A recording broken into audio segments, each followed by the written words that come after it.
আমরা যেটা দেখেছি মানি ল্যান্ডারও আছে, চট্টগ্রামে জানা কোনো বাংলাদেশে দেখবেন একই সাথে মানি ল্যান্ডার আছে এবং এনজিওরাও আছে। সো কেন আছে? সো এবং একটা যদি নতুন এনজিও যায় সেক্ষেত্রে মানি ল্যান্ডার প্রফেসর ইউনূস সাহেব যখন শুরু করেছিলেন ওনার একটা উদ্দেশ্য ছিল, যখন গ্রামীণ ব্যাংক শুরু করেছিলেন, দেখতে চাচ্ছিলেন যে মানি ল্যান্ডারের কাছে যেন লোকজন না যায়, ইন্টারেস্ট যেহেতু ওদের ইন্টারেস্ট রেট অনেক হাই, ওই জন্য ওদের কাছে যেন না যায়।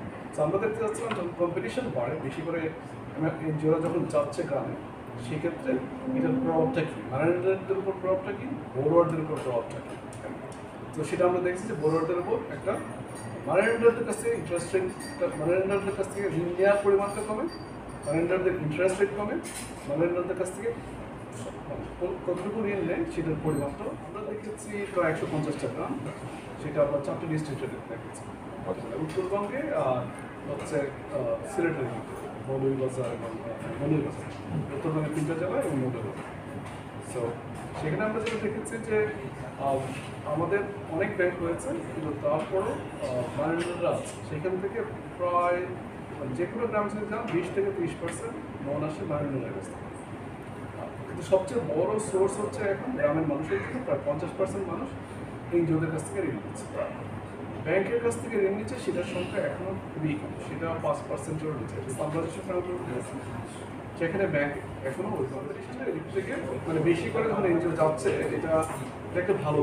আমরা ভাবছিলাম সেটা হয়তো না বিরুদ্ধ কি মানে মার্কেটে কী হবে, আলটিমেটলি মহাজন থাকবে কি থাকবে না, সেটা নির্ভর করছে ডিমান্ডের উপরে। মানে কেউ যদি মহাজনের কাছে ঋণ নিতেই থাকে, ঋণের যদি ডিমান্ড থাকে, তত মহাজনও থাকবে। আমরা দেখছিলাম যেহেতু এনজিওর সংখ্যা বাড়ছে আর ব্যাংকগুলো তো যাচ্ছে, ব্যাংকগুলো ওইভাবে যাচ্ছে। আমরা দেখছিলাম এনজিওর সংখ্যা বাড়ার সবচেয়ে ঋণ আছে যেগুলো ইচ্ছে করলেই ব্যাংকের কাছে যাওয়া যাবে না। এই কারণে ধরেন আমার হঠাৎ করে একজন অসুস্থ হয়ে গেল, তাকে নিয়ে যেতে হবে, হসপিটালে নিয়ে যেতে হবে। সেটা যদি আপনার ক্রেডিট কার্ড থাকে তাহলে ঠিক আছে, কিন্তু আমি তো সময় সেই ক্রেডিট কার্ড, তাই না? হয়তো একসময় একটা প্রোডাক্ট আসবে যেটা আর দরকার হবে না, কিন্তু এই মুহূর্তে সেটা না। এই মুহূর্তে তাহলে কোনো জরুরি ভিত্তিতে বা ফসল হচ্ছে, তার স্বাস্থ্যের কোনো সমস্যা হচ্ছে, সেক্ষেত্রে মহাজনদের ভূমিকাটা এখনও রয়েছে। কিন্তু মডেলটা করেছে আমাদের ধারণাটা এরকম, উৎপাদনশীল খাতে যে ব্যয়টা হচ্ছে সেটা আস্তে আস্তে এনজিওদের কাছ থেকে, অধিকাংশ ক্ষেত্রে এনজিওদের কাছ থেকে আসছে। সে কৃষি জমি বন্ধক নিচ্ছে অথবা কৃষি উৎপাদন কিনতে খাদ্যশস্য কিনছে, সেগুলোর জন্য যেটা আসছে সেটা এনজিওদের কাছ থেকে আসছে, কারণ ইন্টারেস্ট রেটটা অনেক কম সেখানে।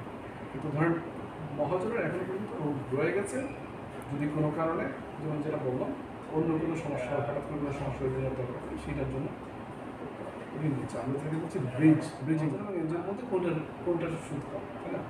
আমাদের এখানে অ্যাভারেজ মহাজনের সুদের হার হচ্ছে 145%, 145%। আর এনজিও ধরেন একটু ভেরি করে, ধরেন 24 থেকে 28%, কোনো কোনো এনজিও তার চেয়েও কম, 24 থেকে 28, তার চেয়েও কম আছে, ধরেন 20% করে আছে। কিন্তু মহাজন অনেক অনেক বেশি, তাই না?